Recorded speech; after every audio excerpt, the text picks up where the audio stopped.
takes 4 of them now. What are you gonna do on your time off, Sarge? Michelle booked a vacation. I called her last week. Hold up.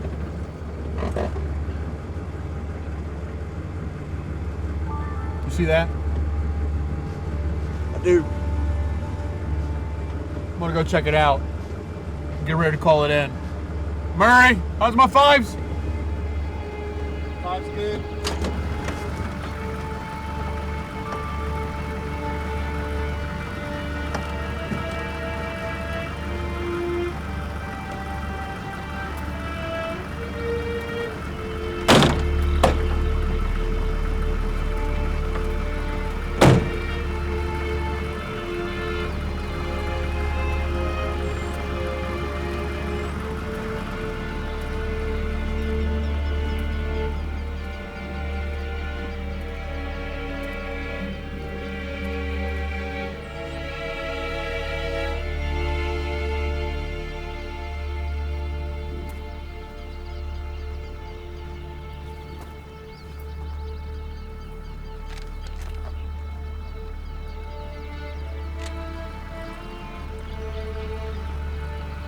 Murray, you OD?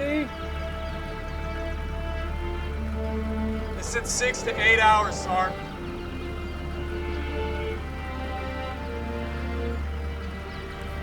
Webb, thoughts?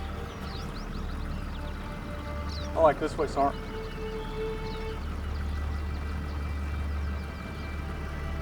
Yeah, it looks good. Mount up.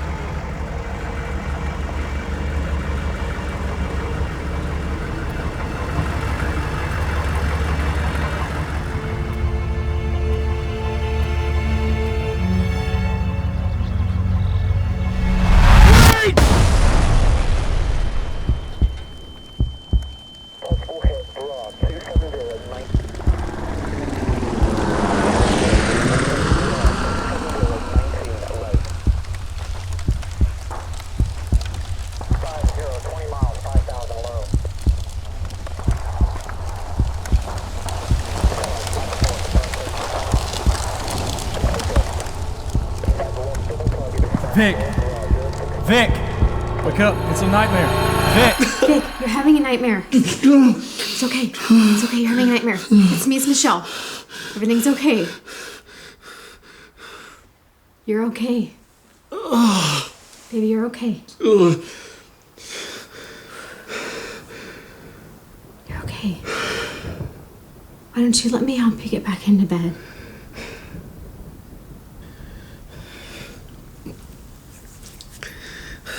Sleep anymore. You have that appointment in the morning, though, Vic. You have to get up early. Appointment? Yeah. Appointment? Yeah. Come on, I'm going. I'll be there. What? It's just the same old stuff. How many times do we have to go through this? How many nights do we have to wake up like this? It's like you don't really want to get help. Twice a week. Physical therapy. What do you call that? If you're talking about the psychiatrist, I told you, I don't want to see that guy. I don't care who he is.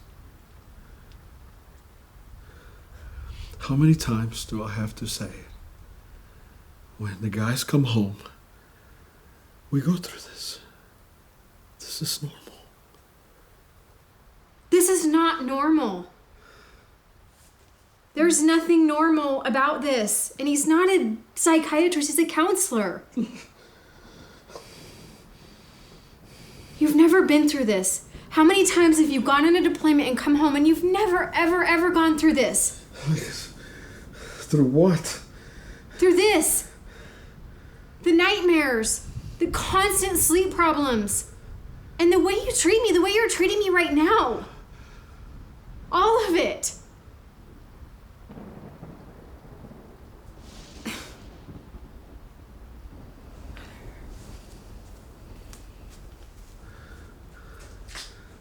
What? Here, just take a sleeping pill. I don't want sleeping pills. Pain pills. Find me those. I don't know where they are. They weren't with these. You must have put them somewhere. Oh, yeah.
Mia? You okay, sweetheart? Come on.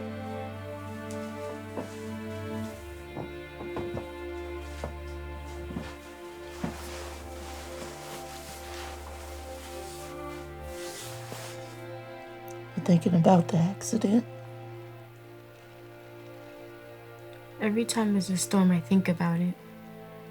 Makes me miss my dad all over again. What's that verse about the brokenhearted? One of my favorites. God heals the brokenhearted and binds up their wounds. It's in Psalms. God heals the brokenhearted and Binds up their wounds. binds up the wounds. That's right. Now let's get some sleep, Eminem.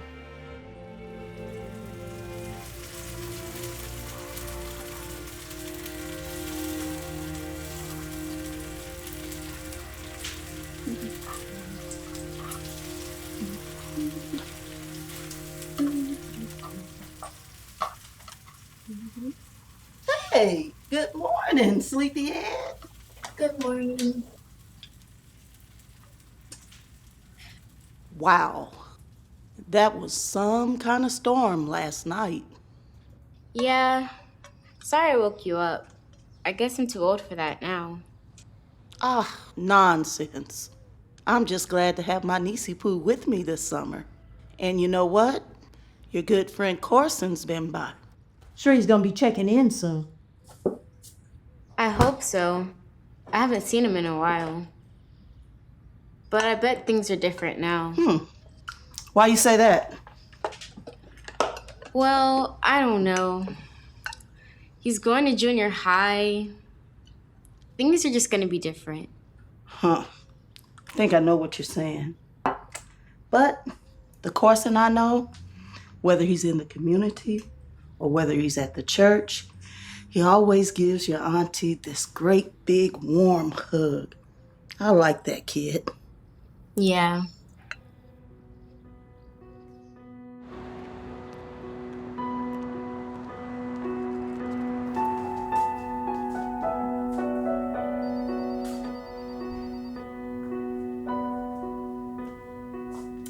Raphael?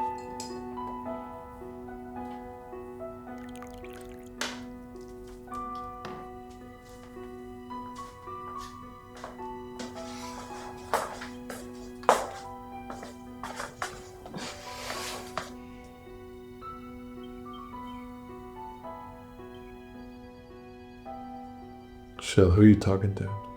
Tori. She's pretty determined to come visit us for that 3-day weekend they get off. Why? Because we're her parents and she loves us, I guess. But I thought she was gonna wait after the semester. Oh, maybe by then. Maybe by then you'll be walking.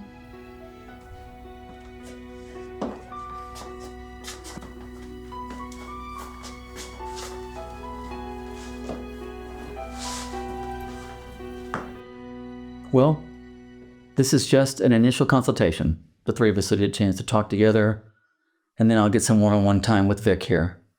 You're doing exercises with the physical therapist for several weeks? 9 weeks. Good. How's that coming along? It's great. So, you're pleased with the progress? Yeah. I don't think we're pleased with the rate of the progress, exactly. The rate is fine. Okay. So, you are pleased with the rate of progress, I'm guessing. Are you able to do the exercises at home? Yep. No. Well, not consistently, at least that I've seen. I do them enough. How does your physical therapist feel about your progress? He's fine, I guess. But look, what are we doing? I thought this was going to be about my mental state. It's all connected. Mental, physical, spiritual. Spiritual. Why don't we do this? Michelle, there's a coffee shop in the next building. You can go grab yourself a cup of coffee, relax for a little bit, and Vic and I will get a little one-on-one time. Is that okay? Yeah, I guess. Just be there.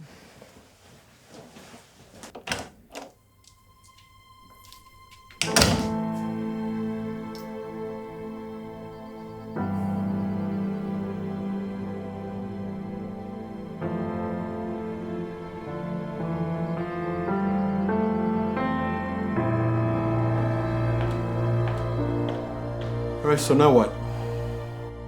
Now, I'd like to ask a few questions, just to get things started.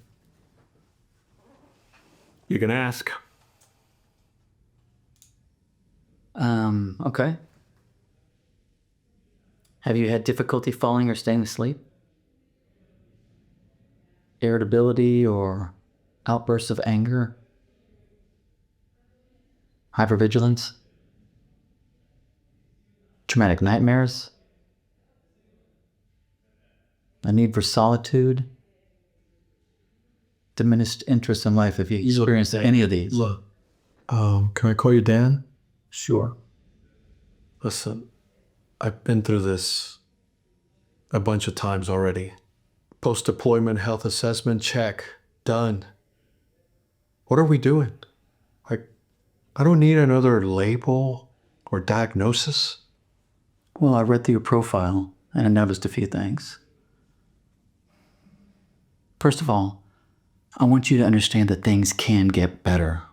You've got some work to do, but I believe you can do it. There's a full and more meaningful life for you and your family on the other side of this. The other side? The other side of what, Dan? You don't even know what you're talking about. I'm an American soldier.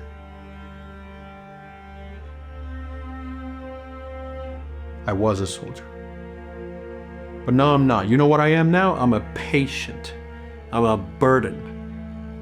I'm what's standing in her way of moving on with her life.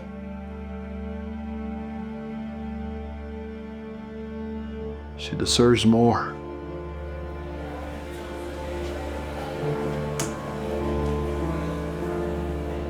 Thank you.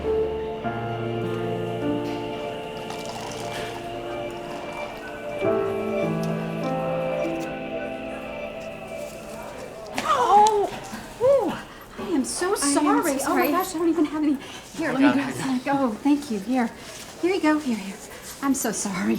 I wasn't paying attention. Oh, Are you okay? yes, no, I'm fine. Oh, it's okay. Are you okay? It's fine. It's fine. Here, why don't we sit down? I'm sorry. It's okay. It's okay. What? Just that one extra thing that puts you over the edge, you know? Yeah, I know.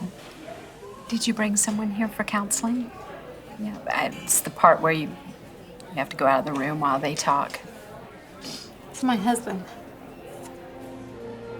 I know he needs help, but he won't accept any. It's like... he's just giving up. Yeah. Is he military?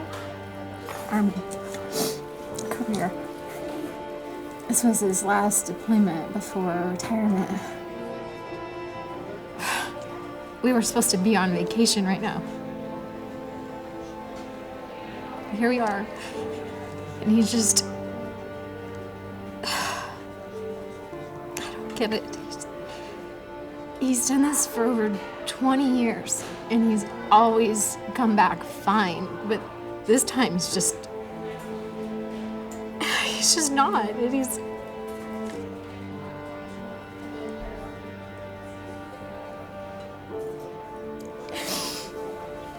all this medication and this injury, and there's just so much going on, and it's just... I'm sorry. First the coffee, and now I'm just dumping all this on you. I'm not normally like this. This is not... I am so sorry. It's okay. It's all right. Wow. Been there, done that. Hey, I'm Sarah. Oh, Michelle, nice to meet you. You know, you just said something about, there's all this other stuff going on. Are you thinking that might be PTSD or something like that? I don't know. I mean, I've been reading on the internet about that, and maybe, but he just keeps telling me that all of this is normal after combat, and it's anything but normal right now. With time, you're going to be able to move on with your life, with your family, your marriage, and more importantly, in a healthy way. Dan, my wife is the one that needs to move on with her life. You and I both know she's staying out of pity. I expected you to say that. Most veterans feel the same way that you do. That's why you need to be talking to other vets right now. Their experience can help you through this. I'm not much of a talker. Well, the saying goes, pain shared is pain divided. They can help you carry that load, Vic. Understand that a big part of healing is telling your story. Dan, I don't ever want to tell my story. Ever. Yeah, I come from a long line of chaplains. It's in my blood, they say. Is this yours? Yes. That's mine. Leg injury. A lot like yours. Except I lost mine. Below the knee. It took me 4 grueling months to learn to walk with this prosthesis. Sorry. I can really relate to your situation because my husband and I were both deployed to Iraq, and let me tell you, when we got back, it was just a mess. Everybody was trying to help us, and we were just stubborn about everything, and we didn't accept anybody's help, and then things just took a turn for the worse, and decided to get some help, and started to move forward, and so it's a process. But now I try to spend time helping other people, just like myself, trying to get back on track. I have a card. Let me give you that. And if you ever feel like talking or just want to send me a text or just need someone to listen, I'd be happy to help you. It's really good to know that you can help someone else after you've been through something difficult, so feel free to call me anytime. I'm sorry about all this, and I'm sorry about the coffee. Don't worry about Thank you it. for listening Yes, to me. no I'm so problem. sorry. Do call anytime. It helps so much when you can give back to others that are hurting like yourself, and so I would be more than willing to help you in any way that I can, so don't hesitate to call. I hate to leave you like this, but I've got to go. I've got another appointment. You all right? Yeah. Okay. It's nice to meet you. Nice to meet you too. Okay. Thank you. Thanks for this. Yeah, sure. The trauma increases adrenaline, getting you ready for fight, flight, or freeze. During that survival mode, your brain takes vivid pictures of the event, etching them deep into our brains. We're created this way so that we can recognize dangerous events and avoid them in the future for your safety and survival. The problem is, back here at home, sounds like gunfire on the TV or a car backfiring, fireworks, that kid screaming at the grocery store, and certain smells especially. Any of those can trigger an intense memory. But the mind doesn't recognize it as a memory. It doesn't take that step. It skips that step completely and tells the body to react. That is where you get your PTSD symptoms. There.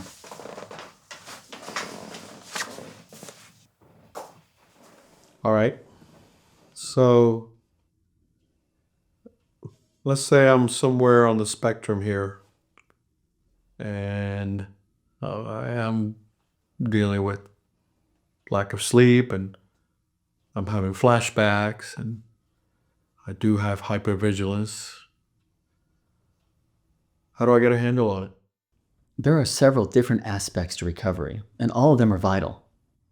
First, there's your leg injury. You gotta trust your physical therapist and really be committed to doing those exercises at home. Next is the cognitive aspect. We need to de-link the triggered stress response from your memory. We've had success with EMDR therapy.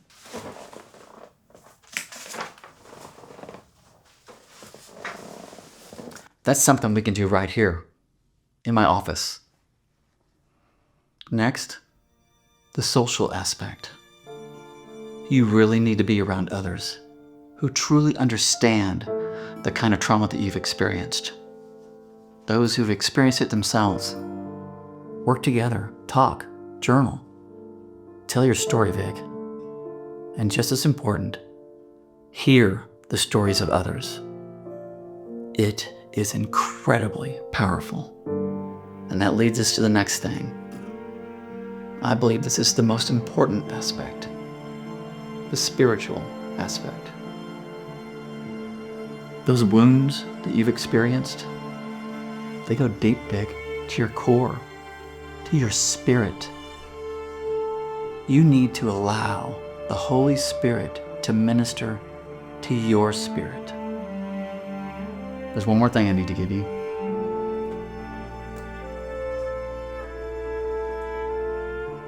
There's a 6-day retreat coming up in a few weeks with a group called Mighty Oaks. It's vets, just like yourself, and active duty guys coming together to work on healing. It's about a 5-hour drive from here that I strongly recommend that you consider this. It can really help you. I don't know, Dan. I was kind of thinking we just start with maybe a couple of appointments here at the office and you and I talk. I'm not sure about this. Okay, great. We can do that. But, like I said, community is important. You really need that social aspect. Because I got 2 or 3 guys I'd really like you to meet.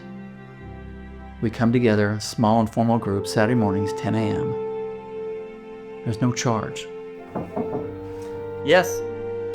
Amos, are you finished? We ready? Yeah, we're good. We're ready. Might carry that. Dick, I look forward to it. Thanks, Michelle.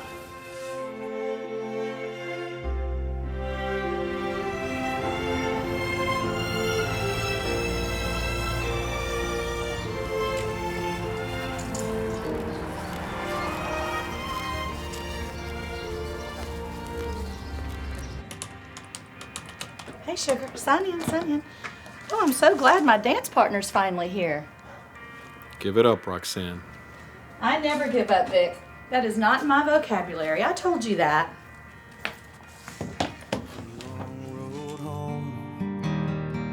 Don't feel like I belong here.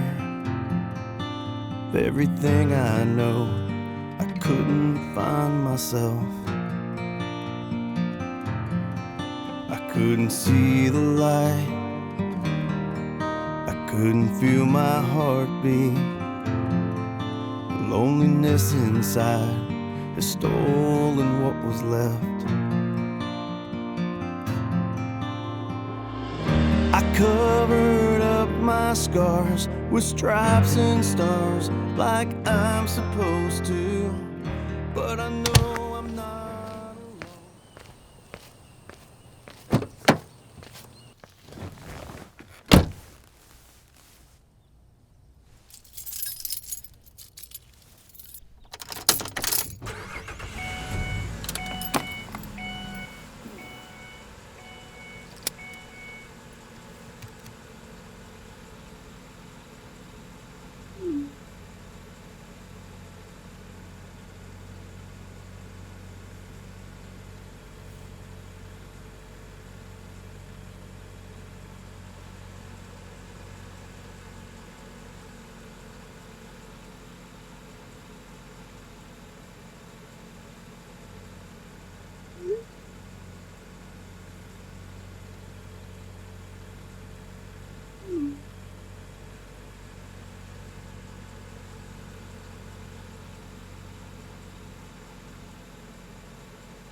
Hey, Sarn, you better work out. You're gonna get soft, old man.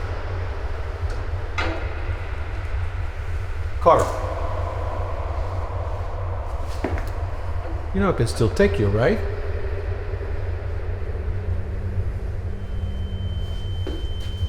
Right. Vic. Vic, you okay?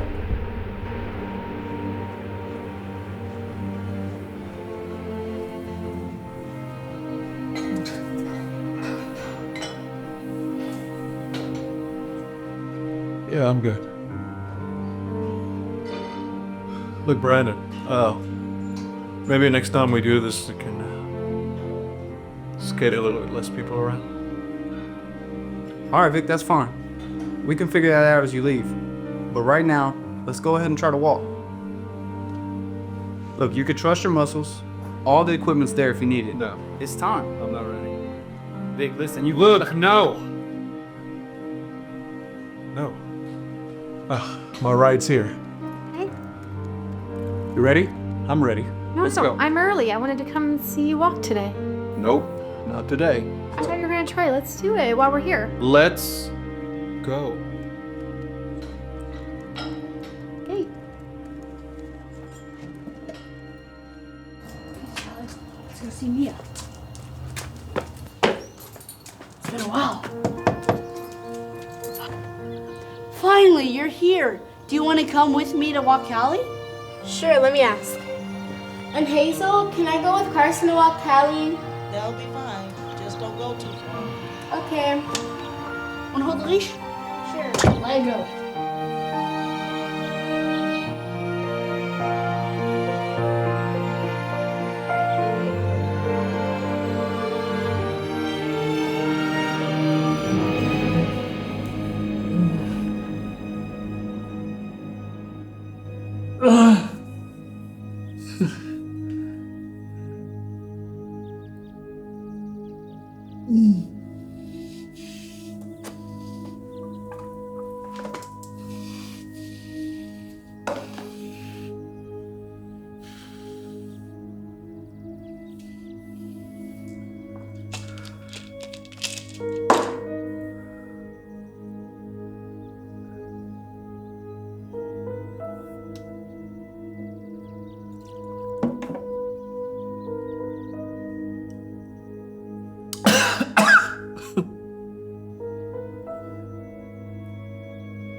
Callie, come back! Callie! Callie!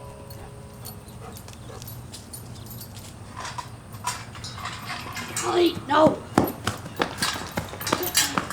Callie, do you know other cat food? I think I see somebody in there. We better tell them our dog ate all their cat food. I'm sorry to bother you, but our dog just ate all your cat food. We can bring some more for you, though. What? No, don't worry about it. Just, my wife puts that out there for the strays. Just, you guys need to leave Oh, now. wow. We have one of those. I don't think we should go inside. Oh, sorry. We have a flag like that from when my grandpa died. They put it on his casket.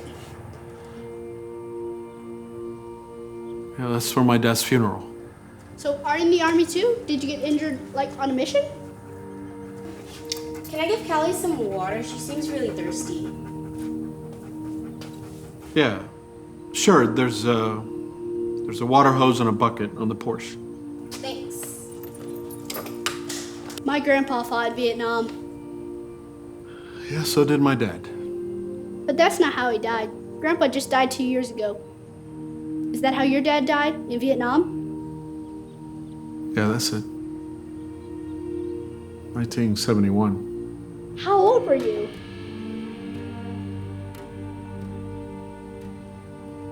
I was 4. I didn't know him. But he was a hero, right? Like you. I tied Callie up by the water bowl. This is Mia. I'm Carson. It's nice to meet you. Hi, Mia. Carson? Well, we better go. Yeah, but what's your name, sir? I'm Big. Okay, bye, Mr. Big. Carson, come on. I'll go get Callie. Okay, I'm coming. She thinks I talk too much. Please shut the door behind you.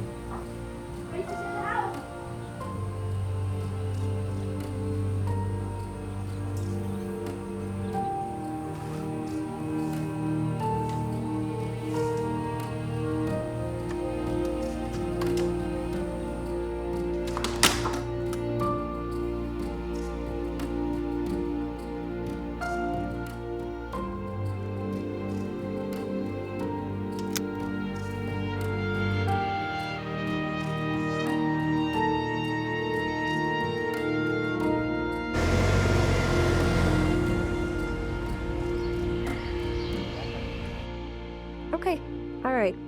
Thank you. I'll let him know. Okay, thanks.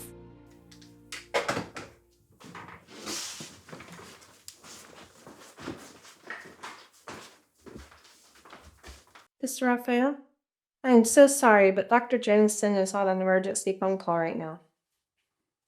Emergency? Yeah, one of his other patients is in crisis, and sometimes he has to end up leaving immediately if he can't resolve it over the phone. But there is a nice coffee shop in the next building, or you can go wait out on the patio if you prefer. Well, my ride just left. So I guess I'll just hang out on the patio then. Okay, so I'll get the door for you.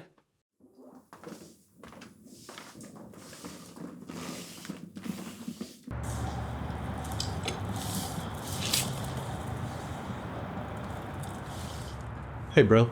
You all right? Hey, how are you? How's the coffee today? Oh, it's good. It's getting a little cold, but it's still good. But guy inside talking with Dr. Dan. I know him.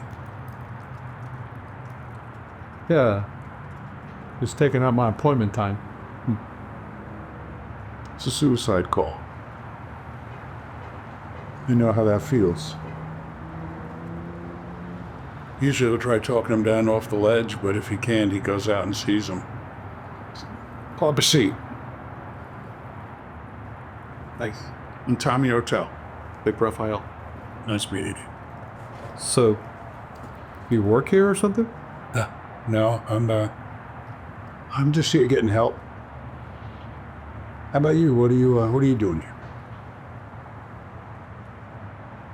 Help my wife feel better, I guess. So you come here for help, makes your wife feel better? I don't really need this kind of stuff, but she thinks I do. So when I make these appointments, she feels better about stuff, I guess. Sounds to me maybe you should tell her not to waste the time bringing you to get help. Yeah, I'm just tired of disappointing her. Don't like seeing her sad and worried. Yeah, something like that.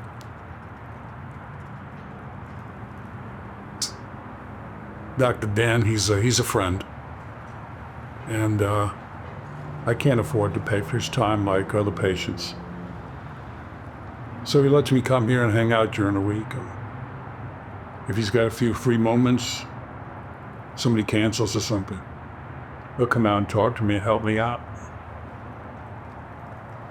I always come on Saturday morning. He's got a free group that meets. Awesome.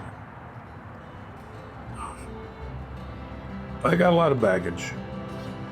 Dr. Dan helps me lay it down. And then when I pick it up again, like I always do, he helps me lay it down again. I'm a recovering alcoholic, among other things. Recovering? It's a process. By the way, your wife, what's her name? Michelle. Michelle. Yeah. Thinking about her every time I got deployed is really the only thing that kept me going. I know what you mean. Now you're home with her and now what? Now what?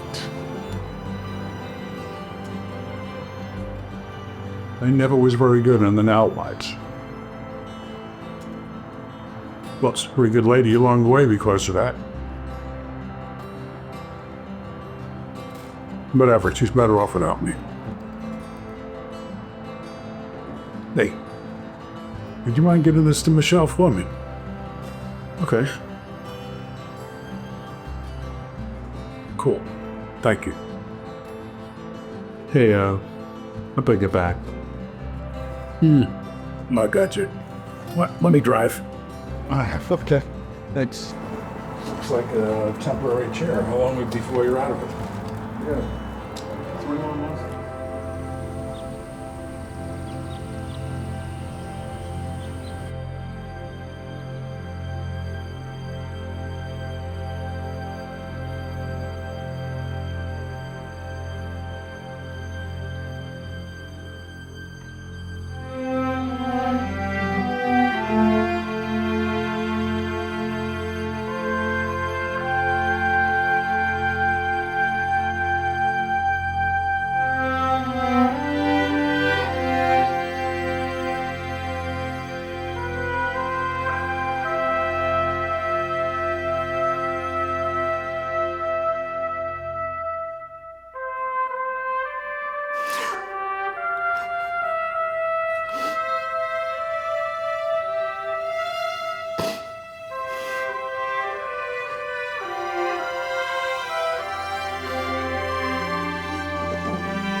I just think he's sad.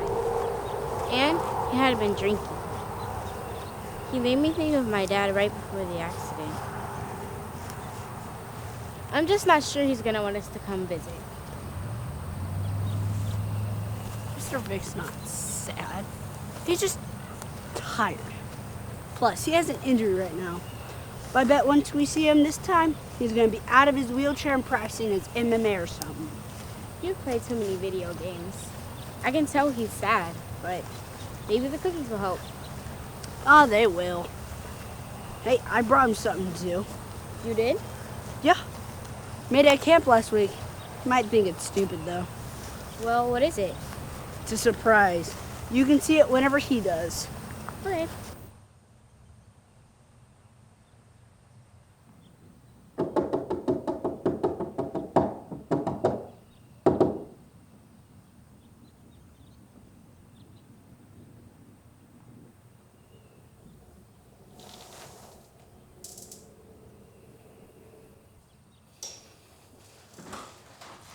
Hey, Mr. Big.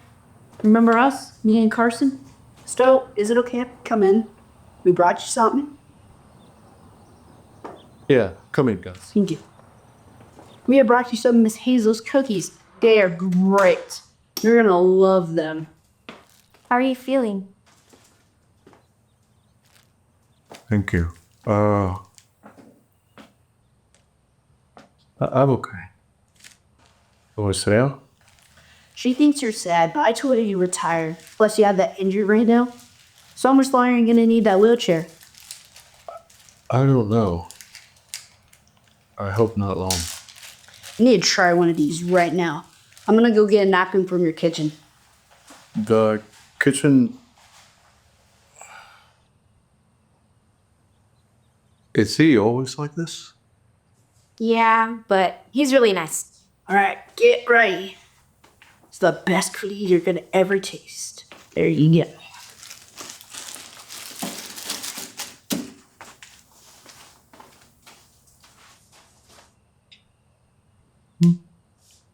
That's really good. Told ya. We went to camp this week and I made you something. Oh. Thanks. Looker. You see, there's this old guy and he had all this leatherworking gear and tools and basically just hammered the letters in and painted the stuff over it. Wow. Carson, I used to make these when I was in shop class when I was a kid. This is really cool. Thank you. Do you think it's cool? Yeah, it's really thoughtful. Is it a bookmark? Yep, I put mine in my favorite verse. Guess what? What? I made one for you too. I was only gonna give it to you if you like Mr. Big Spell. Surprise! Thanks. What verse are you gonna put yours at? I like God heals the brokenhearted and binds up their wounds. I like that one too. I put mine at John 3:16. Mr. Vic, what about you? What verse are you gonna put yours at?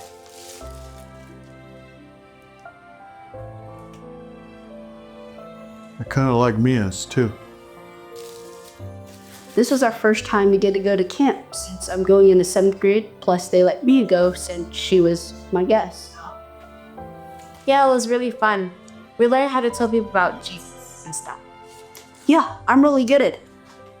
You see, they told us to say 4 specific things because, some people have never even heard of God. Number 1, God loves us and created us to know God personally. And the verse that goes along with that is John 3:16. Number 2, man is separated from God because of sin. I can never remember the verse that goes with this. All have sinned and fallen short to the glory of God. Romans 3:23. Yes. And then number 3, this is the best one. Through Jesus, you can know God personally and also experience God's love. God demonstrated his love through this. While we were still sinners, Jesus Christ died for us. Then there's a 4th thing, and I can never remember it. It's just that we have to receive Jesus. Yeah. Then the verse that goes with it is, yet to all who have received him, to those who believe in his name, God gave the right to become children of God. That's it. Carson, you have an incredible future as a preacher. Nah, I'm gonna be a soldier.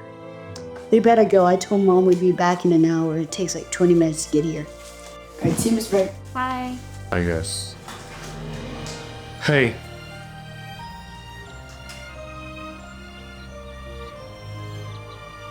Thank you for this. Really. And for the cookies too. You're welcome. See you soon, Mr. Beck. Thanks.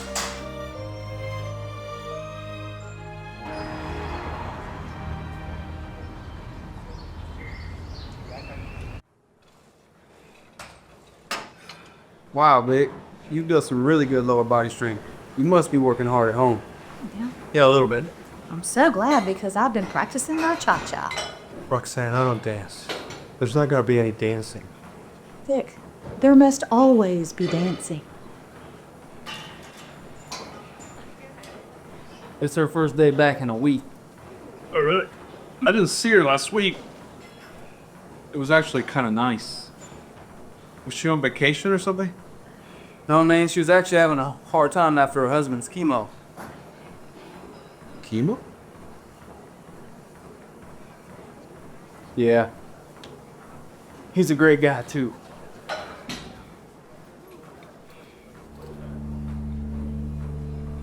All right, Vic. Today's the day. Let's get up and walk. Brandon, I'm not feeling it. Not today. Look, Vic, you gotta trust me. You're ready.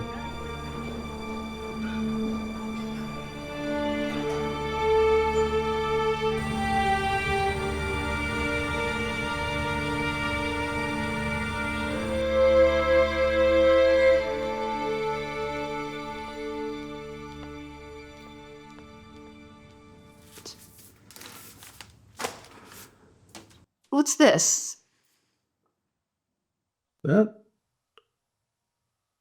This kid named Carson.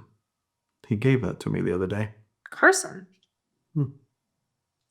Him and his little friend Mia came by. 2 kids came to our house. Yeah. They came to the door, started talking to me. Their dog must have gotten loose or something. And then the second time they came, he gave me that. 2 kids came to our house with no parents. They're pretty big kids. They probably live around here somewhere. They came right through the woods. Why didn't you mention this to me? Where was I? Work or the store or something. I don't know. But I mean, like, why didn't you tell me later? So it must have slipped my mind. What's the big deal? Nothing. It just seems like something that you and I would have made when we were kids. He actually said he made that at camp. Okay, let me get this straight. So 2 kids came to our house while I was gone without parents and let you this. Yes. And cookies, which Mia's Aunt Hazel made those cookies and they were really good. Okay. Okay, you want me to tell you the next time they stop by? Yes, please. Okay, will do. Do you want some lunch? No, I'm fine. You go ahead.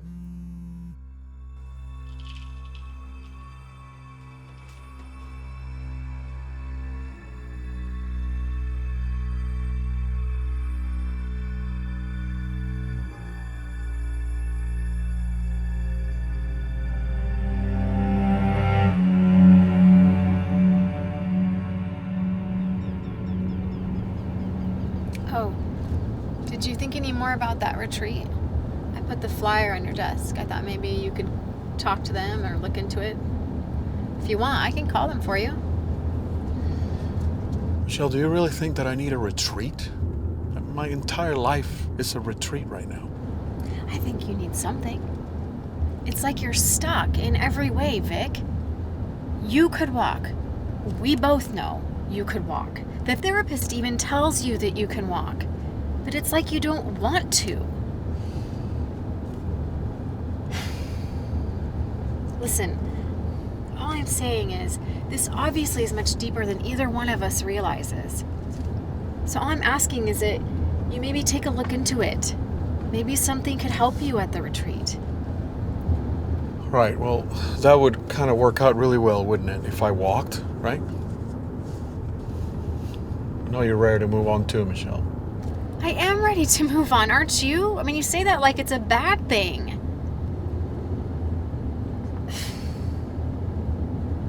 Wait, what are you talking about? I don't know, Michelle, what are you talking about? I'm talking about you moving on with your recovery and us moving on with our life. Together. Together. Yes, Vic, together. Why are you acting like this? Michelle, don't you think I know? No, what? Well, you're on your phone all the time, and when you're on that phone, you have that look. What look? Don't play stupid with me right now, okay? I'm not playing stupid with you. Michelle, I know that look, okay? It's a distant memory, but I know the look. Well, I know something too. Whatever medication they have you on is making you paranoid. So either you're gonna call the doctor or I'll call them for you. Right. Roger that. Yeah, roger that.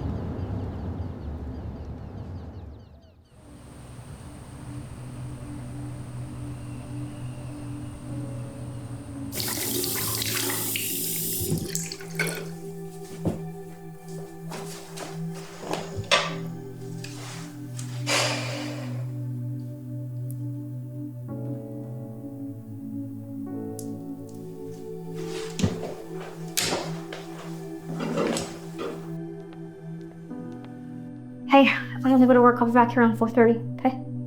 Okay.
Got his man in the air and got fouled, and I think it's going to be 3.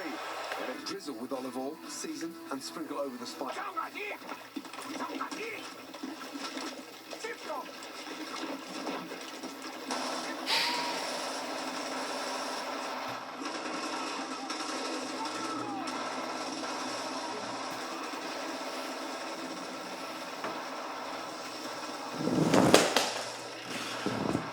Michelle? Michelle?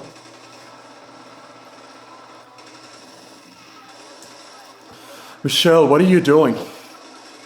I'm on the computer. Do you need something? Yes. Yes, I need something. Can't you see that? Vic, what's wrong? Why are you yelling? What's... Vic! Nothing's wrong, Michelle. Nothing's wrong with me. But what is wrong with you? What are you talking about? You hit your head buried in your phone and the laptop all the time, looking at me like I'm crazy. Just like that, like you're looking at me right now, but you can't see what's going on with me or what I need. Who are you texting to? Who are you talking? What are you talking about? Like, why are you acting like this? Just sticking on my. Why are you freaking out? Oh, you think you can just walk away and get away from me just like that? Guess what? It's not that simple. You can walk? Yes. Vic, how long have you been walking? Never mind that. Let's talk about you. What about me? I want to know what's going on. What are you talking about? Move! How long have you been seeing Mark? Isn't Mark your high school boyfriend? I'm not seeing him. Vic, how long have you been walking? Forget that. Apparently, you are the best thing that happens to him all day. Michelle, is that how you feel about him? Because I know that's not how you feel about me anymore. I'm not seeing him. He's an old friend. We've just been texting a little. It's nothing. Nothing? You call this nothing? Yes. This is something to this guy. You're the best thing that happens to him all day. This is definitely something for him. I said it's nothing, Vic. But what is this? Tell me what this is. I've been your encourager. I've been there for you. Just waiting for a shred of progress. And what, now you're walking and you just don't tell me anything? Why? Why wouldn't you tell me that? I knew this was gonna happen. It's just a matter of time. It's killing me, Michelle. This is definitely something to me. Vic, what difference does it make to you? You haven't even looked at me or spoken a kind word to me in months, and all of a sudden... What? Oh, I've been doing everything for you. Apparently you've just been tricking me. There's some sick game to you, a really sick game, Vic. And Mark? He's not half the man you were. You know what I mean.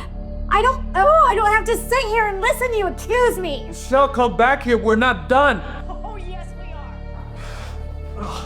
Michelle, get back here. What are you doing? Michelle? Michelle, what are you doing? I'm leaving.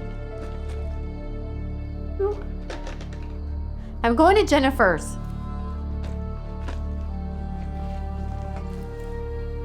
Oh, Jennifer's. Right. You expect me to believe that? You don't believe me? Well, guess what? I don't know what to believe anymore either, Vic. Thanks to you. Hey. Michelle, stop. You know what, Vic?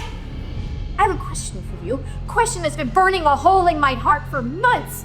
Why is it that you can be a hero for everybody else but not us? If a guy from your platoon needed you today, Vic, I know without a shadow of doubt that you would be there. But what about me? What about Tori? Us, our team, Vic? Where's our hero? We need you too. Ever since you got hold of you, just roll over and quit. Why is that? Tell me, I need to know. Explain it to me. I'm sick of this too.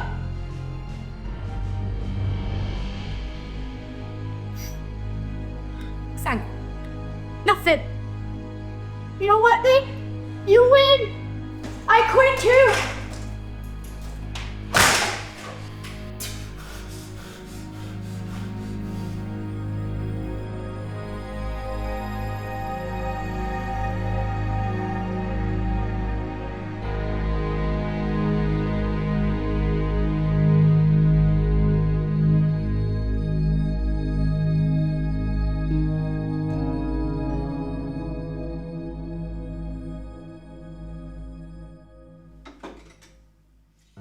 You know, it's kind of funny. Just the other day, my pastor was talking about that passage on entertaining angels. And since then, I've just been hoping and praying someone would show up at my doorstep unannounced. And last night, there you were. Well, I'm no angel, but thank you. Since when have you been going to church? Oh, for a couple months now. I thought I told you. Why is that such a shock? I don't know. I just didn't think it was your thing. Well, I'm realizing that my thing has caused me and a lot of people that I really care about a lot of pain. You know, hurt people end up hurting people. So I started this group at a church nearby. It's a recovery group for people struggling with hurts, habits, and hang-ups of all kinds. I love it. I've been going ever since. That's really cool. I'm proud of you. That's huge. You know, I used to love going to church when we were kids. Do you remember that? And it just seemed like when Vic and I got married, we traveled and moved so much. And, well, you know, he's not religious. I still used to pray a lot. But now it just seems like months since I've even thought about talking to God. Why do you think you stopped? I don't know. Maybe guilt? Yeah, I can understand guilt. That's another reason why I went back to church. I wanted to revisit this whole grace thing again. How's that going? Well, I think I'm kind of understanding the story of the prodigal son a little better now. So, I'm ready to listen when you're ready to talk about what happened last night. I don't even know where to start. Turns out Vic can walk, and he's been keeping it from me. Wow. I kind of figured as much. Why? Well, I mean, if he still needed you there, you wouldn't be here. Right? I guess. It also turns out that I've been texting with Mark some, too. Mark from high school? Oh, so that's why you're here. I guess this came out last night?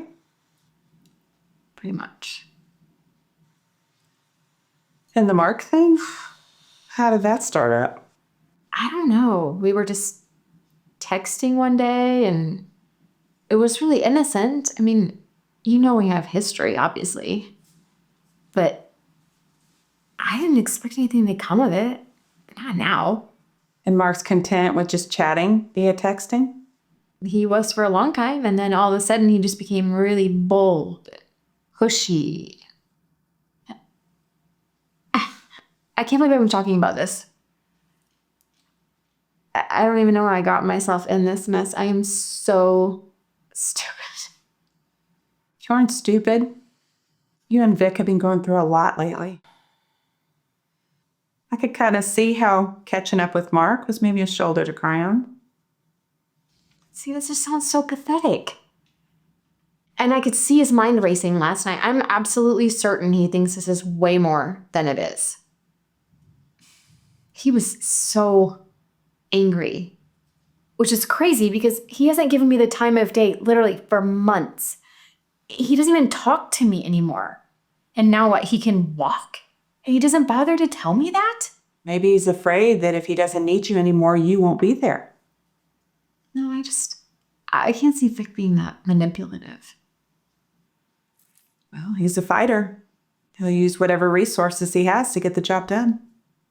So what? He completely shuts me out, detaches himself from me and everything else, and now because of this Mark thing, all of a sudden he cares? No. Why can't we just communicate like normal people? Maybe he just can't. Right now, anyways. I mean, one of the things I'm learning in these groups I'm going to is that people who suffer from trauma and pain, it takes a long time for them to heal. I mean, do we really even know what he went through over there? And then the injury? And now he's retired? I mean, does he even know where he goes from here? What his purpose is? He needs help. I agree. I know he needs help, but he won't accept help from me or anyone else. I don't know what else to do. How was he last night when you left? I mean, you said he was angry. How angry was he? Oh, he was angry. Like really angry. It got ugly. I think you should maybe call him.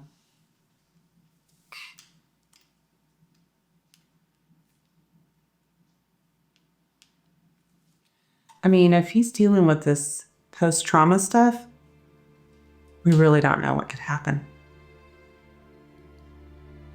Okay, now you're scaring me. He's not answering. You think we should go? Yeah, let's go.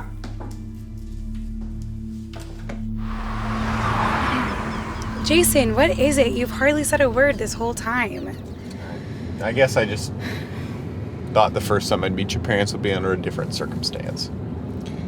It's gonna be fine, I promise. Dad is just hyper worried about me driving in the traffic, and Mom is running interference for him. I don't know, Tori. I think there's more to it than that. It's just Dad's recovering from an injury. So we'll be home for a couple of days, and then we'll get to help out Mom. And once we're there, and they won't have to worry about us driving. Well, the first time that I meet your dad, Master Sergeant Victor Raphael, he has specifically told me more than once not to come.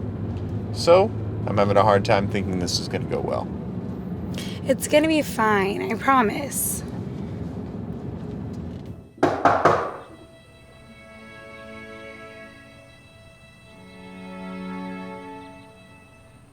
Mr. Vic's on the floor. Mr. Vic! Mr. Vic, you okay? Did you fall? Are you asleep? Vic.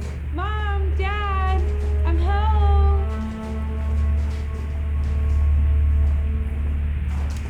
Oh, hi, there's something wrong with Mr. Vic. What?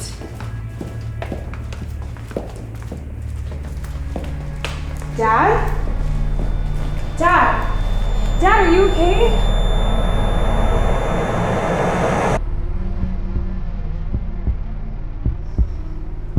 Is there anything else he maybe taken could have taken? It's nice. It's nice. Grab that. Hey, Vic. Vic, wake up. It's gonna be alright, brother. We're here for you. Your family's here. Everybody's thinking about you. It's okay. Just you wake up for a few minutes. Is he depressed or is he something suicidal? First time?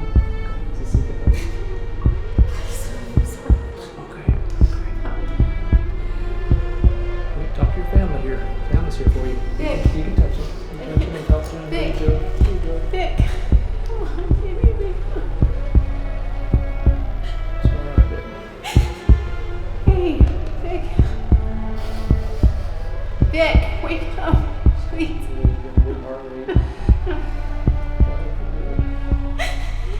Come on, Vic.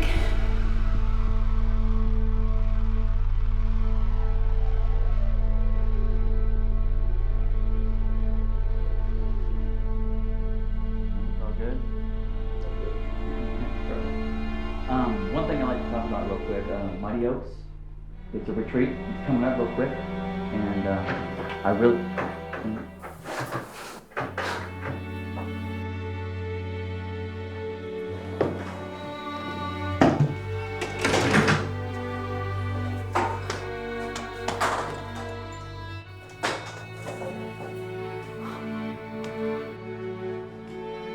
Sorry for interrupting, guys. Sorry. I'm glad you made it, man. Really glad. It is good to see you. You're walking. Wow. You look great. How's it going? You okay? Yeah. Had a rough couple of days, but hey, I'm here. So. Okay. We were just talking about Mighty Oaks. What? Here's a paper. We could look through that. These guys already know. And just want to reiterate, again, it's coming up real soon. I know it's a drive, but this is a life changer, really. Sounds like something that'd be pretty awesome. I probably should go, but transportation's a problem. You know, I don't follow through on anything, so I don't know. It's okay. We can talk about more of that a little bit later. Vic, just to clue you in, this is an informal group. We get to a comfort level here. What's shared here stays here. I think you know Tommen. This is Bill. Ken.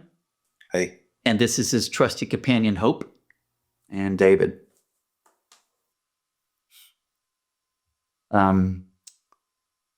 We basically try to get to the point to where we can tell our toughest stories.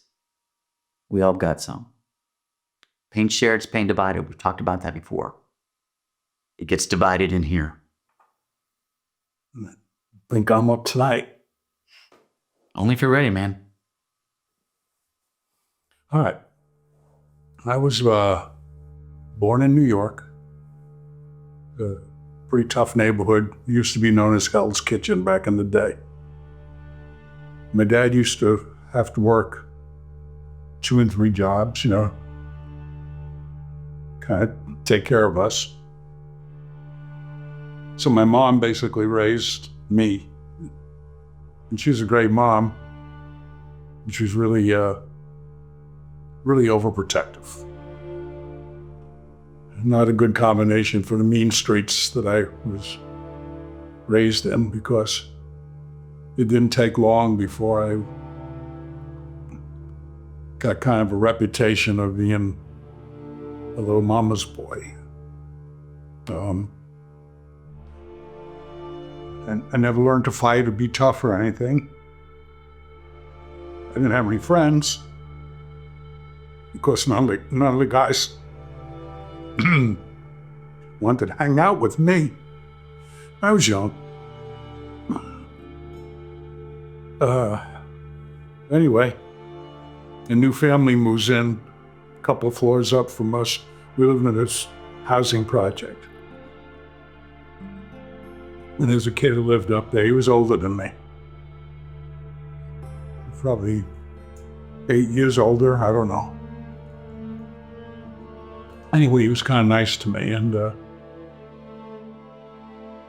kind of waved at me and gave me a feeling of belonging in a way. And I thought I had a friend. It wasn't too long before I realized the reason he liked me is because he liked young boys, if you know what I mean. So, that went on for a couple of years. Under the stairs in the housing project. I was afraid to tell anybody. He threatened me. So years go by, right? I come to a point in my life finally, and I say, you know what, I'm gonna make a change. I'm gonna be something. I'm gonna join the Army.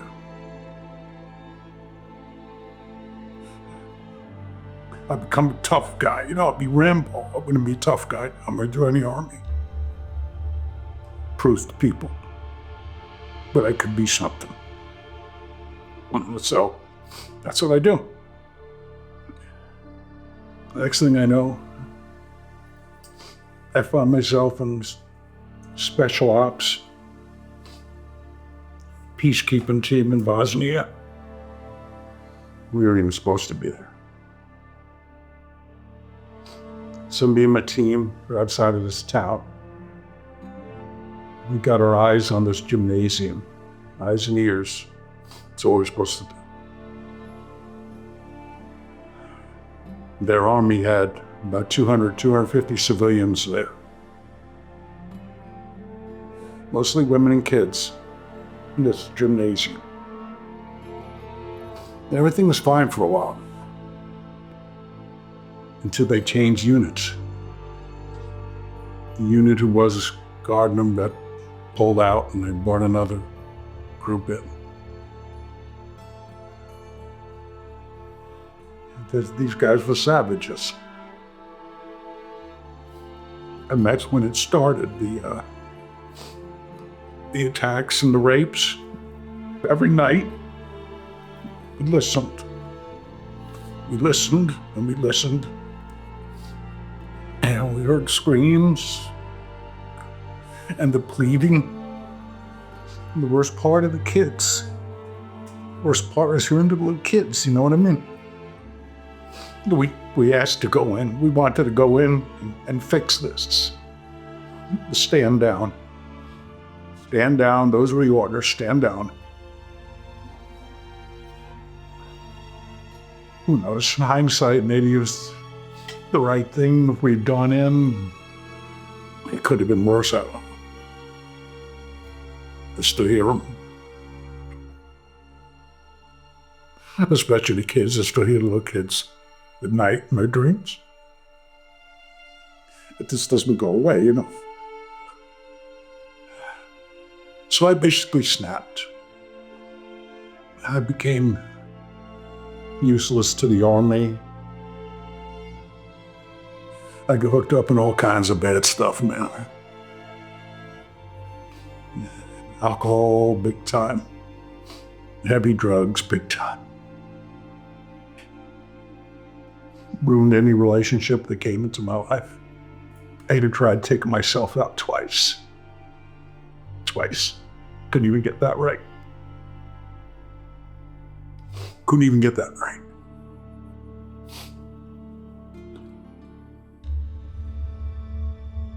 I pulled into Oklahoma City from God knows where. One cold December night, right? It's freaking cold. I've got no place to go. I don't know what to do. Well, I knew one thing I wanted to do. I wanted to see the Oklahoma City Memorial. You know, the bombing happened, the Murrah building.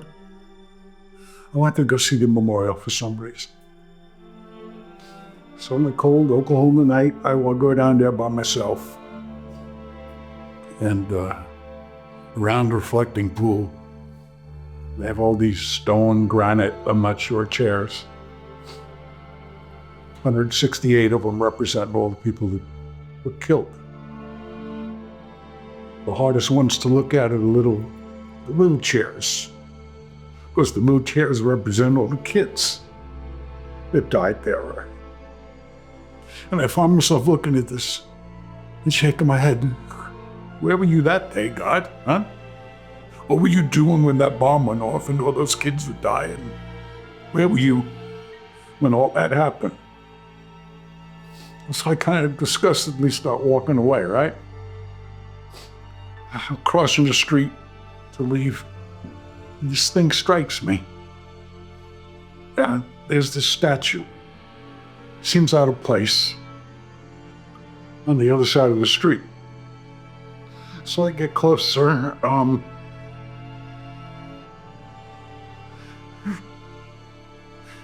And I see the picture, the statues of Jesus. But his back is to the memorial. And his hands over his eyes, and he looks like he's crying.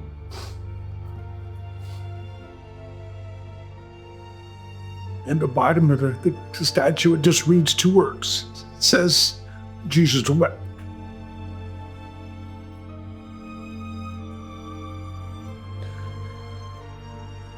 And then it hit me. It hit me at that point. He was there all the time. He was there all the time. He was there under the stairs. In the tenement. He was there in that freaking gymnasium. He was there in the Murrah building. He was there all the time. This wasn't his plan. That's why he's crying. He didn't plan for life to be like this. He didn't plan for the world to be this freaking mean, cruel. He didn't plan for death like this. He loved us enough to give us free will. And free will can be tough, man. I'm whining about suffering. He knows about suffering, right? He understands that. Went to that damn cross. For who? Me. So the God that I thought wasn't listening, the God I thought was ignoring the prayers, he was weeping. And he was there all the time. So I don't know what's next, guys. I sure as heck thank you for listening. Thank you for letting me share this stuff with you. It's an honor to be in your presence. It's an honor.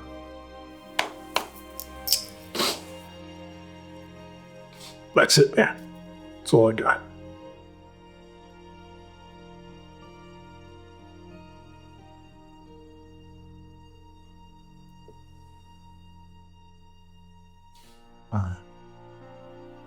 It's my first time here, so I don't really know how this works, but can I say something?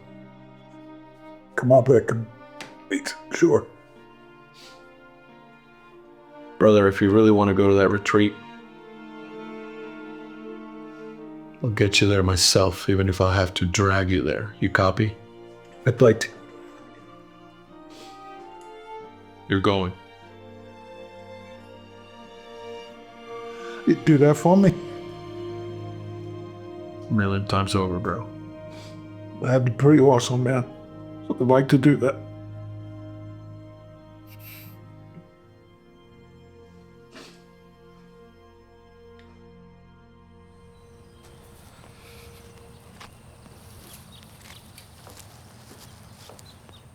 I'm glad you're doing this. Yeah. I am too. I know Tommy needs it. I need it. Michelle, I just don't know. It's hard for me to trust this process. Will you be here when I get back? Yeah.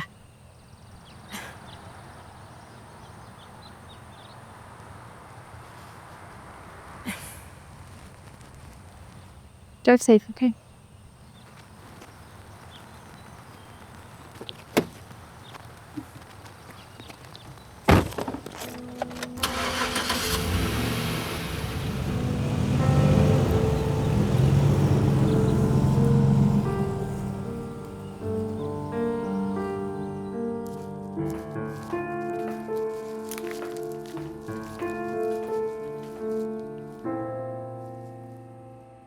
Hey Sarah, it's Michelle, the one who spilled coffee all over you in the coffee shop a few weeks ago. Sorry about that again. Listen, Vic just went off to a retreat and I wanted to touch base with you and see if you might be able to help me figure out what the best next step for me would be. I think I'm ready to get some help. Just give me a call back when you have a chance. Thanks so much. Miss Hazel. Hi there, Michelle. I made way too much of this stuff and I thought maybe perhaps you could help me eat it? Absolutely, thank you. You're welcome. Have a seat, come on in. I'll sit it down right here? Mia with you, Kat. No. Mia's gone with her mom now. School's gonna be starting soon. She'll be back to visit me sometimes on the weekend though. You know, I'm always sad to see my niecey Pooh go after our time in the summer. I miss Tori too, but she loves college, so it makes me happy. Yeah. Seem a little tired. Sorry, I am. Vic left for retreat today. I remembered he was doing that today. The Mighty Oaks group is a great group. You've heard of it? Of course I have. I know the leaders there, and I've worked with some of the other trauma recovery groups at different events throughout the year. You know, I work with burn survivors. It's been my passion since my experience and recovery from it. Oh, I'm so sorry. I can't imagine. Oh, it's okay. It's been a long journey, but it changes you in good ways. Like how? Well, you learn to try not to miss the opportunities to say the good and important things.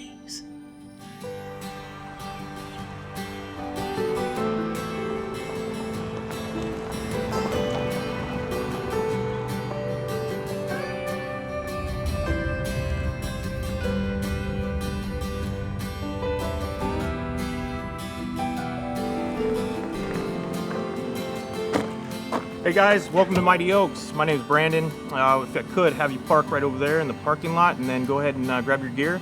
Meet me inside. I'll show you where you're going to be staying for the week, and then we're going to head down the road right after that, have some chow, and then we'll start with the first session. Any questions? Nope, sounds good. All right, thanks guys.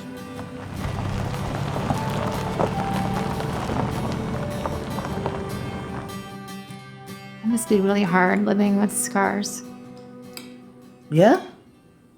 Going through life with scars can be very difficult. But I promise you, it's not the hardest part. I lost a 22-month twin son in that fire. And his twin, Benjamin, came away with brain damage. And the other 4 brothers, they were traumatized and hurt as well. It's horrific. How do you even begin to heal from something like that? I tell you this, you don't do it alone. Start with my husband and on to my church family. They just loved me all the way through it. They were my true gifts from God. I don't feel like I've been a very good support system for Vic at all. You've stayed right here with them. That's the important part, just being there.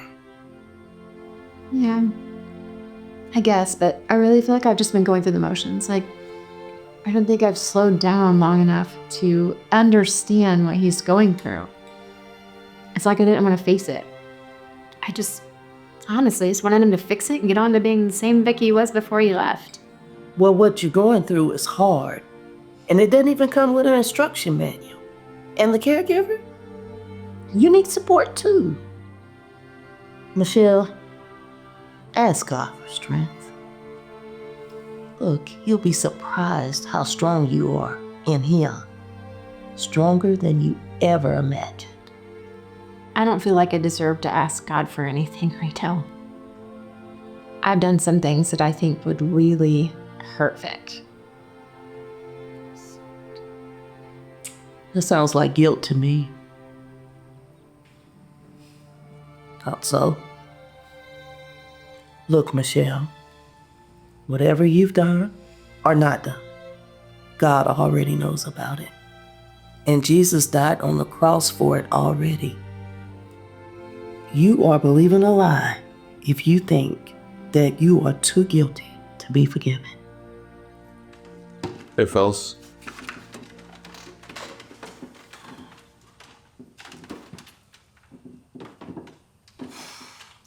What is it? You got bad news? Yeah, it's my wife.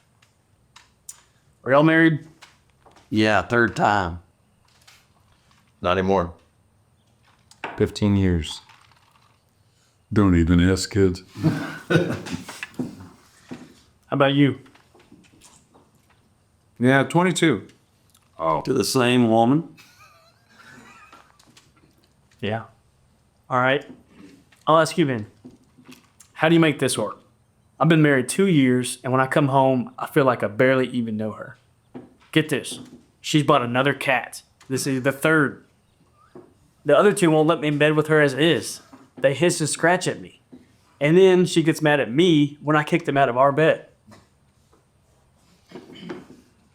You know, that cat thing reminds me of a brother I served with. It's about your age. Really good man.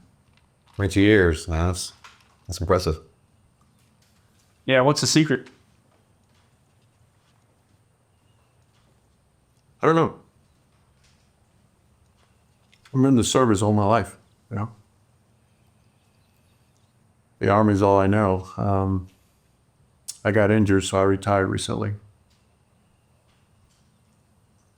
She's always had her daughter and her job, but I've always been gone more than I've been home, so I really don't know what the secret is. He's kind of going through that now what stage. Mm-hmm. You know, I'm just hoping that when I get back, she's gonna be there. I bet you have no idea how important you are to Vic. Thank you. James had no idea how important he was to me. Man, if something would have happened to him during the time of my recovery, it would have been like I was in this continual free fall. Scared of falling, scared to hit the ground, just plumb scared. But he was there with me the whole time. And that was my solid ground.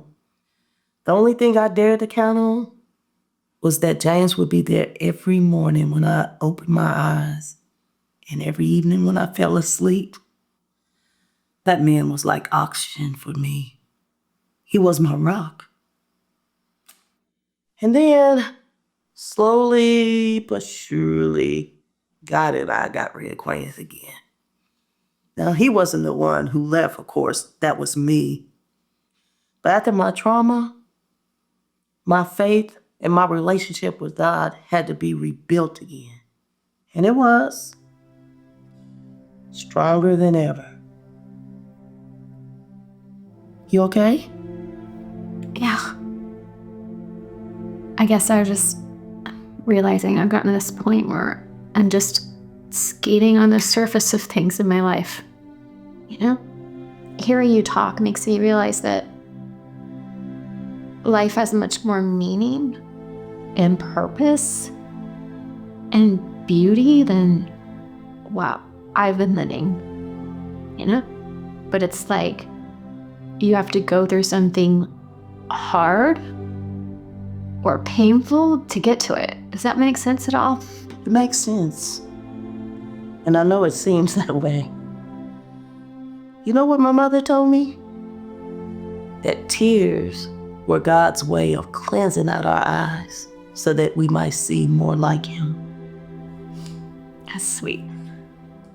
It is rather sweet, isn't it? This week is not a camp, it's not a retreat, it's a challenge. And it's a challenge that if you accept and embrace will change your life. And so if you leave here this week with the new inclination to make a different set of choices moving forward, that's the beginning of the path to hope, restoration, a future, and a new purpose. You know, this week is an opportunity to be at a fork in the road. And you can either choose to go down the road that led you here, a road of destruction and chaos, with no purpose and no hope in the future, a road that leads to 23 veteran suicides a day, a road that leads to 80% of our combat veterans getting divorced, a road that has destroyed so many of our brothers, or you could choose to go meet that fork in the road and go in another direction, a direction to hope and restoration and to actual future, and in fact, the very future and the very purpose that you were created for.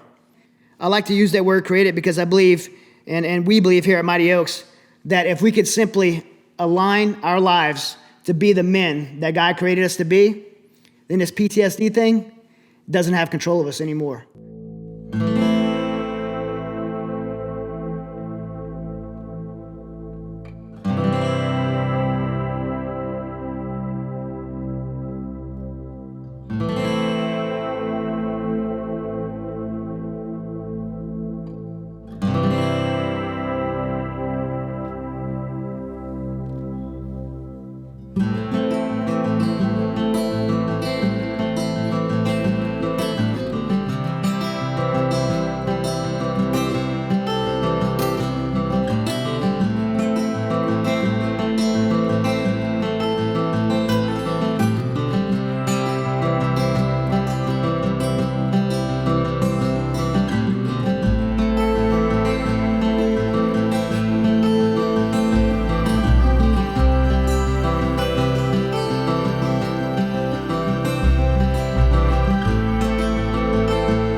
What are you doing here?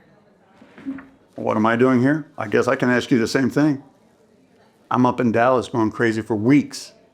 I thought you were hurt or killed.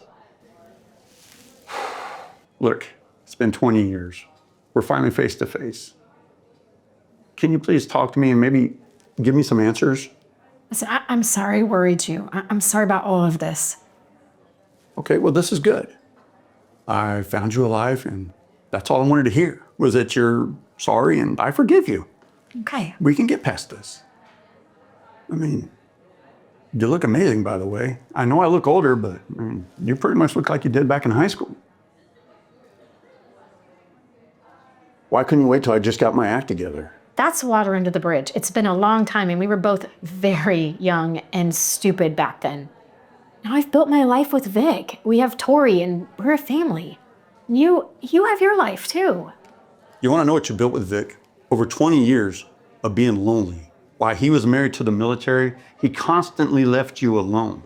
I would have never done that. Why all the communication? Why all the texting? Oh, wait a minute, I know why. It's because he's finally there. And it's not working out. You know what? That's not why. I have to go. Wait a minute.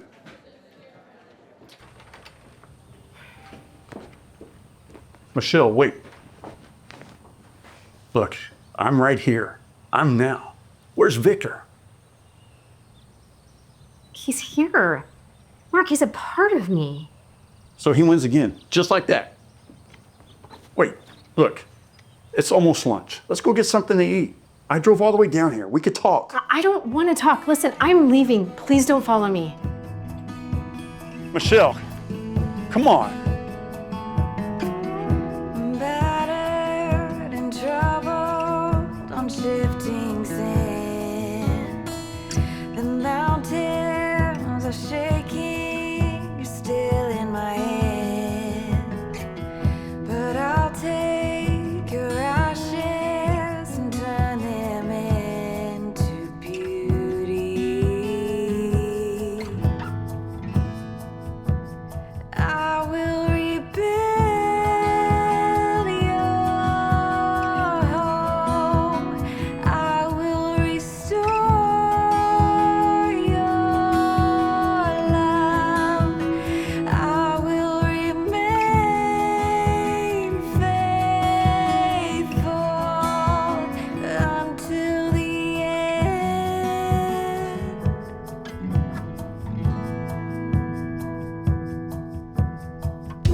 Lay down your burdens and deepest concern. My word and my promise of peace won't burn. Remember that you can always return to me.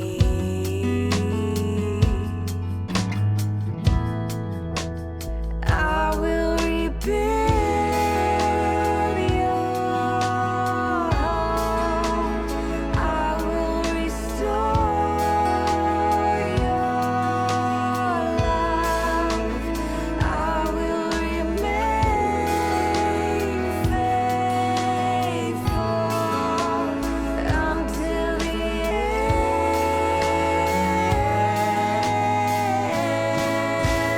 I'll never leave your side, mountain or valley. I will bring peace and life and love everlasting.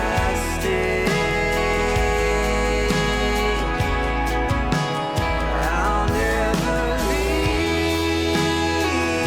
your side, mountain or valley. I will bring peace and life and love everlasting.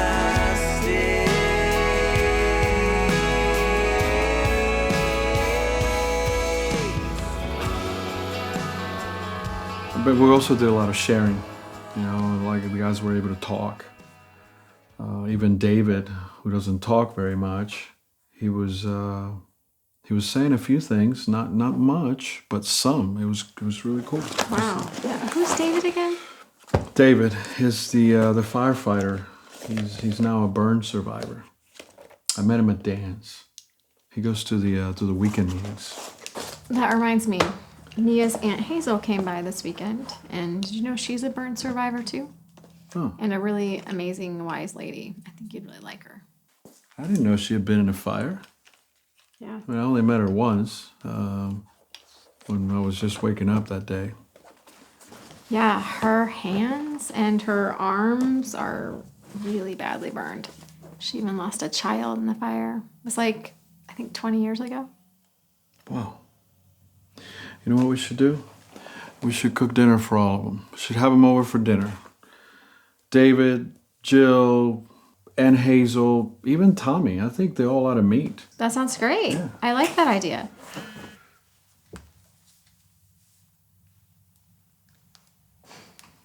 It's Tori. She wants to know how everything went to make sure you got back okay. I'll just tell her that it went well and we'll call her later. Okay? Yeah, sure. Listen, Vic. Something happened this weekend that I need to tell you about.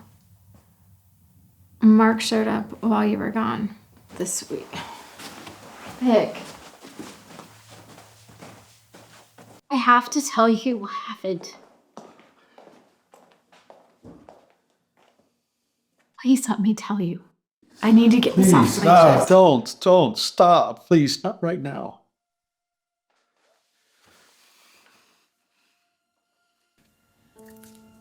I was wrong. I was really wrong. I wanted you to think that there was nothing going on. I wanted you to think that you had nothing to be angry about, but I was wrong. There was something there, and I fed it. I was lonely, and things were so different between us. I was so lonely. And then it just escalated and turned into this big thing, and Mark was texting me all the time, and then he shows up here and he wants me to run away with him and he wants to replace you. And listen, but when he was here, I told him that I love you and that I'm not gonna leave you, and that no matter what this is, we're still a family. And I want to get through this together. What are you saying? You're not leaving? No, never.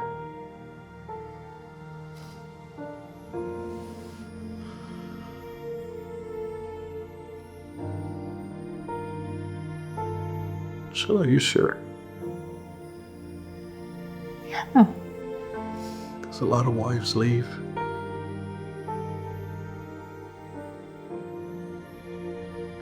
If I'm gonna do this alone, no chance. Oh, what do you do? It might take a while. I know, and I know that I have work to do too. Look, I went this weekend by myself to get help. Because I haven't been handling this well. I don't understand it. Really?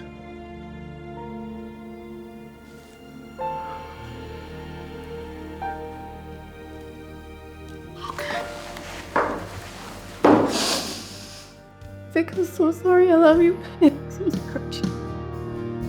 So many just like me, so many needs unnoticed. Yeah, it's a silent burn that you can understand.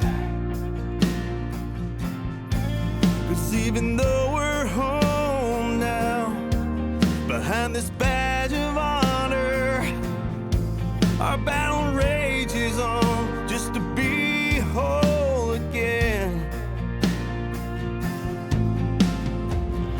We cover up our scars with stripes and stars like we're supposed to, but I know we're not alone. We're waking up to find that day by day and step by step, with every passing hour and every breath we breathe, we're reaching higher.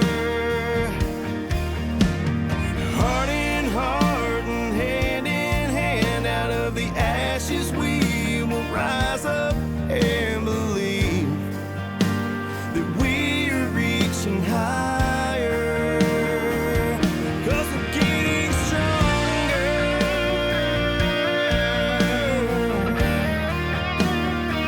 Together we are stronger.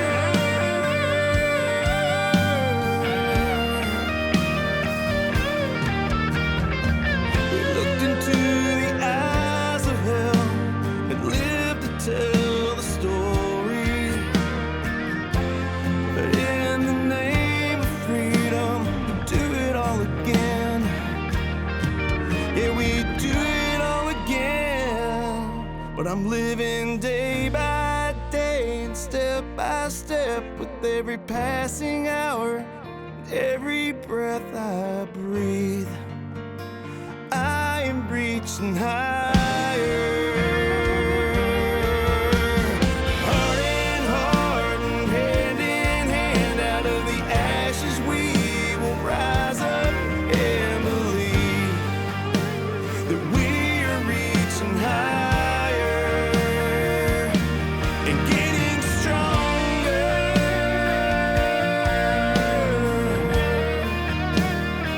Together we are stronger.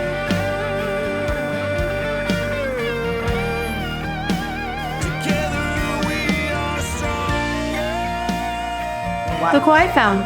Ah, look at that. Delicious. Hey, how you doing, my friend? How you doing? How you doing? Good to see you. Great to see you. I haven't introduced you yet to know Aunt Jill. Hi, Jill. Nice to meet you. I heard a lot about you. And this is my new friend Hazel. Hazel, pleasure. Nice to meet you. Brother. And you. Well, you're here. About time you got rid of mine. Missed you for dinner. I know, but like I told you, I had some earlier dinner plans I had to get to, but I certainly wanted to stop by at least and see everyone and say hello to some new friends.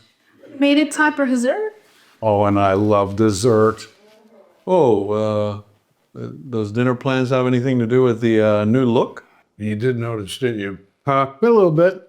I contacted an old friend who's a hairdresser, and she cut my hair. Hairdresser, ooh. Okay. I just hope I don't mess it up this time. Won't. When do we get to meet her? I really don't know, but I hope very soon. I'm just glad you all could meet. Me too. You know what? I love meeting new people. I guess after the fire, people have become just so much more precious to me. Like tonight, we have women, men, soldiers, firefighters, teachers, all kind of skin colors represented here. So what do you think causes us to connect so easily? This, right? It's the scars. These scars are a bridge between me and you. You know what? I was so angry at God about all of this. I mean, it just seemed so undeserving and unfair. I mean, why my child?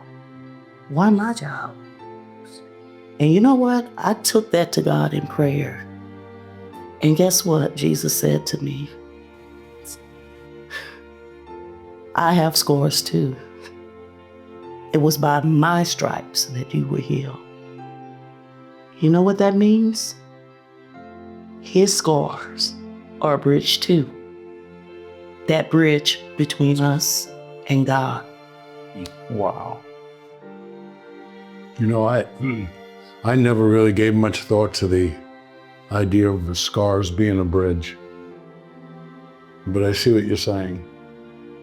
I've struggled with and questioned why the death of Jesus had to be so brutal and horrendous.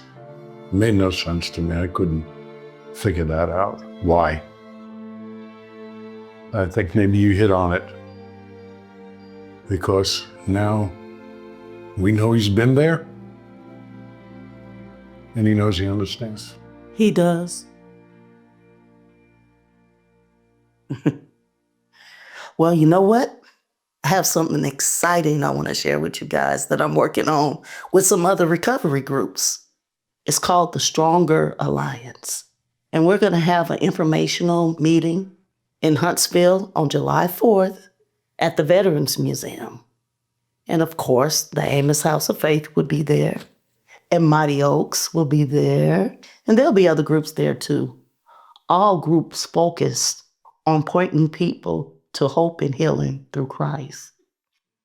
And it's something else that I was hoping that maybe someone could help me with and even share your experience. What? No. Yeah. No. Absolutely not. No.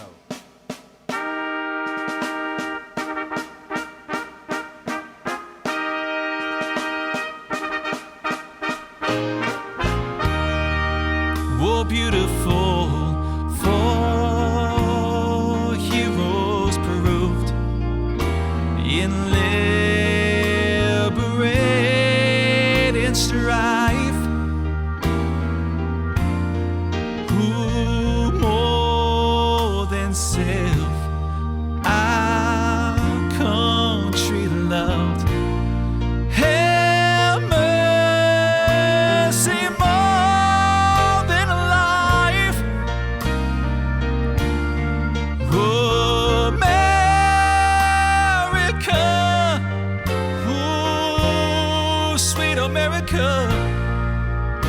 May God thy gold refine till all success be nobleness. And every gain divine.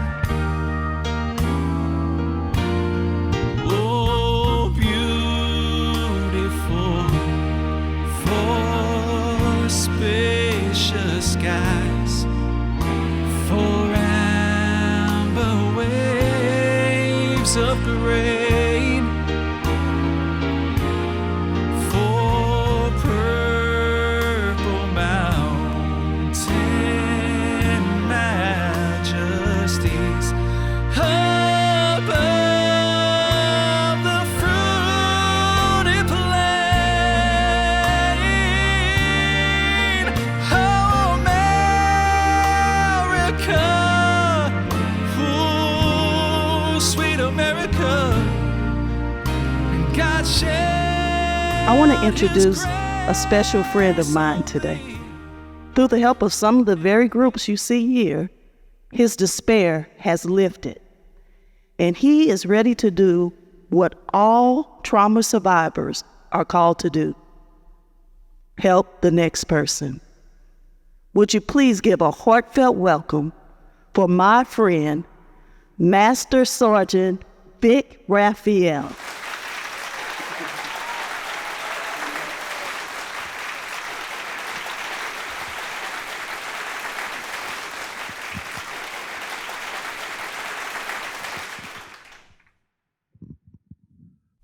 Thank you, Hazel.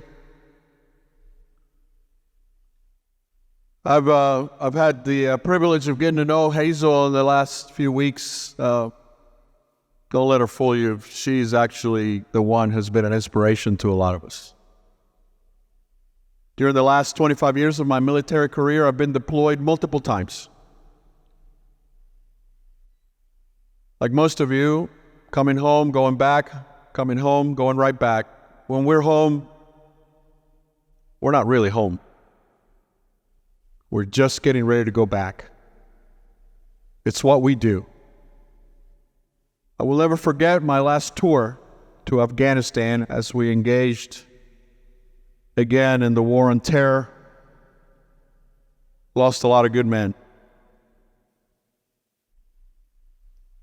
Too many. But one particular incident, as I encountered an IED on the side of the road, I made a poor decision that cost me the life of a young private named Carter. No one blames me for that, but I blame myself every day. I can't really get into the details of the incident today because we don't have time, but I can tell you that it changed me in ways that I didn't know I could change. I came home with shrapnel in my leg, looking forward to retirement. But what I didn't know then is that I also brought home an enemy inside my head that I had never been trained on how to fight. The rules of engagement just didn't apply. They said I had post-traumatic stress disorder. I thought, isn't that for people who think too much? For weak people? I'm a United States soldier. I'm a warrior. You got the wrong guy. But it all caught up with me. Every combat situation I had been in, every poor decision I made, my dreams haunted me, images just tortured me, and my thoughts controlled me. I think some of you that are here tonight know what that's like. So as I reached my lowest point, very depressed, high state of anxiety, always on alert, unable to sleep. In fact, I drank myself to sleep most nights. I felt hopeless, without purpose, and eventually suicidal. And that's when I thought, I'll just put myself out of my misery and put a gun to my head and get it over with. Definitely my darkest hour. I got to hand it to the love of my life, my wife, Michelle, because she put up with me through all that. That woman deserves a medal.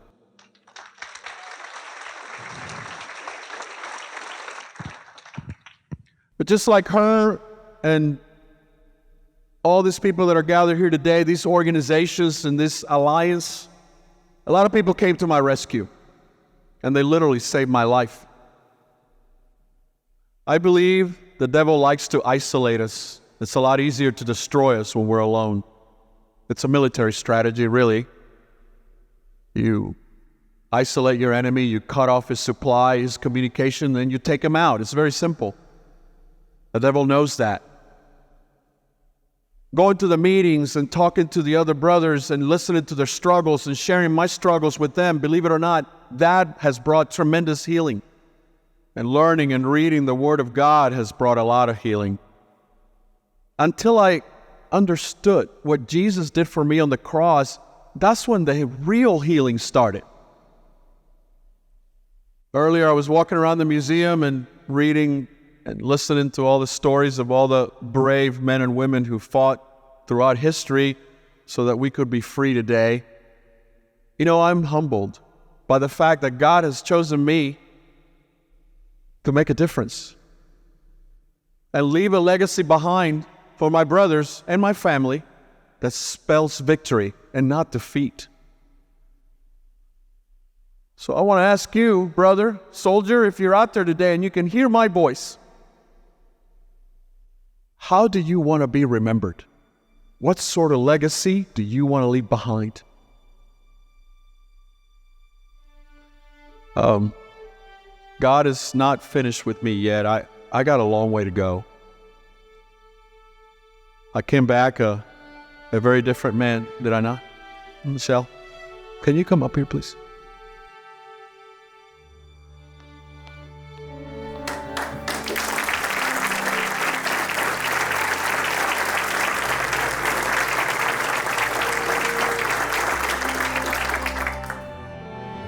He's not finished with me, but I know he's given me something much better in return.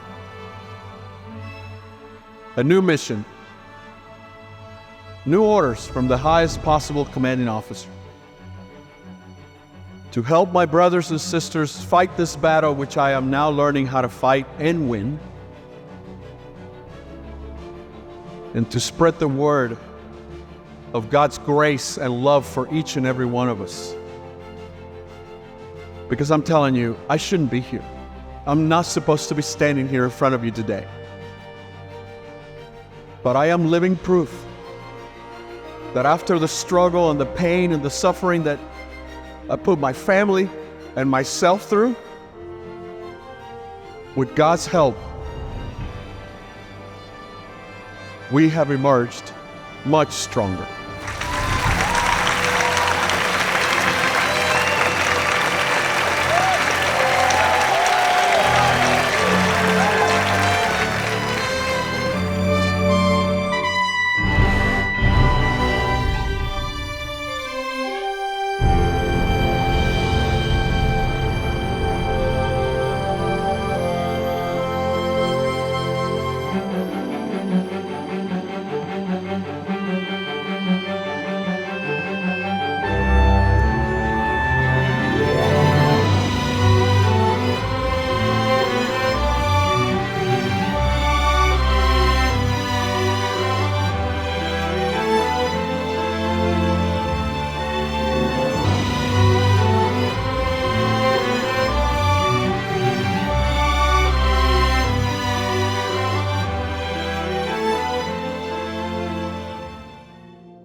Was a long road home.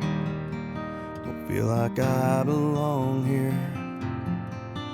of everything I know.